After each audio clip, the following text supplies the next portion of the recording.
Bienvenue au Jardin de sculpture du Carré Isidore Hurtaud.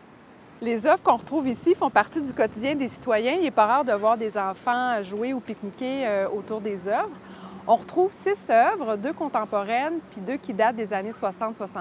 Il y a 3 œuvres qui ont été réalisées dans le cadre de l'Expo 67.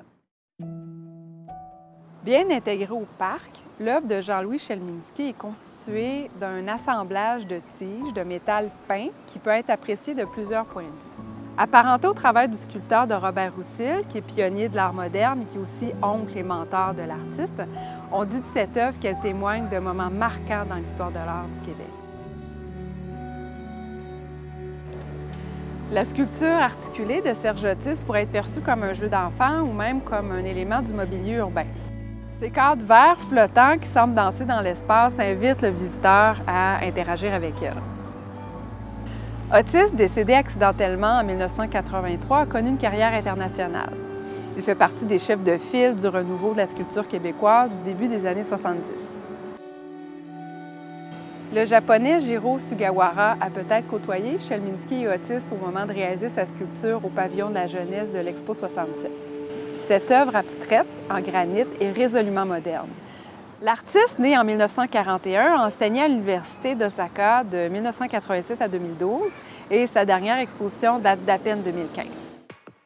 En 1972, au Parc du Vernet, connu aujourd'hui sous le nom du Parc Fernand-Bouffard, s'est tenu le symposium Transition, regroupant des sculpteurs étudiants de l'UQAM et du Cégep du Vieux-Montréal.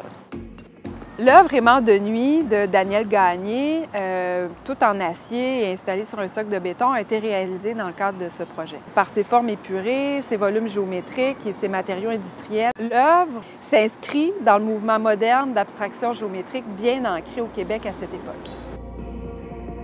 La collection du Carré Isidore Hurtaud s'est enrichie de 2 œuvres contemporaines lors du 50e anniversaire du Centre culturel Jacques-Ferron en 2017. L'œuvre que j'ai conçue pour le Parc Hurtaud s'appelle le Palais du Savoir. L'idée, c'est vraiment de créer un lieu où on peut aller pour réfléchir. J'ai créé un cube miroité dans lequel on a l'impression d'être complètement dans la nature. Ça devient un espace intérieur pour se retrouver, trouver un espace de paix. Je me décris comme une artiste multidisciplinaire. Je travaille à partir de différents médiums pour parler de différentes philosophies de la vie.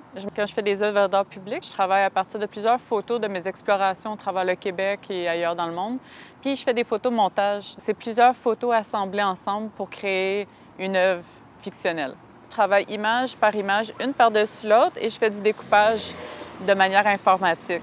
Généralement, je vais imprimer avant les photos, puis je crée des petites maquettes. Donc, je vais les découper une à une, puis je vais avoir une impression de que ça va avoir de l'air. C'est comme un petit théâtre ou la même manière qu'un scénographe travaillerait. Il crée une petite maquette physique, puis après ça, il retravaille virtuellement. Pour moi, c'est vraiment important d'utiliser des éléments de la nature et de l'humain, les mettre ensemble pour pouvoir créer un dialogue compréhensible qui parle de la philosophie et de la spiritualité. Suite à un appel de dossier pour le 50e anniversaire du Centre culturel Jacques-Ferron, que j'ai fait l'intervention sculpturale, greffer mes éléments au restant de ce frein-là, qui avait été coupé, ou pas complètement abattu, mais coupé en partie suite à la maladie de la grille du frein. En lisant un petit peu sur la ville et tout, et le dynamisme, parce que je reste aussi à Longueuil, bien, j'ai pris vraiment cet angle-là, le côté dynamique, énergisant, le côté fun, et je l'ai transféré à un élément visuel qui pourrait être le pop d'une bouteille de champagne. C'est comme si l'énergie qui était dans cet arbre-là, qui est l'énergie des citoyens de la ville de Longueuil, sortait par les branches coupées, par le tronc. L'impression 3D, scanner 3D et les logiciels qui se rattachent, c'est un outil un peu comme un marteau, un maillet, un tournevis. Le principe, ce que je voulais faire aussi, de travailler dans cette proposition-là, c'est d'être conséquent. Tous les matériaux, l'arbre, y compris l'intégration que j'allais faire, c'est-à-dire les éléments plastiques. Il y a des matériaux qu'on appelle biocompostables. Le plastique va être mangé par les micro-organismes. La pérennité, pour moi, n'a pas nécessairement d'impact. Je mets autant d'intention et de passion, que ce soit pour 2 semaines ou 2 ans, ou 200 ans. L'art public, je trouve ça intéressant parce que le fait d'intégrer ça dans un lieu public, donc on n'a pas de mur, on est ailleurs, c'est d'aller un peu chez les gens, à leur rencontre, puis leur proposer notre histoire, notre idée.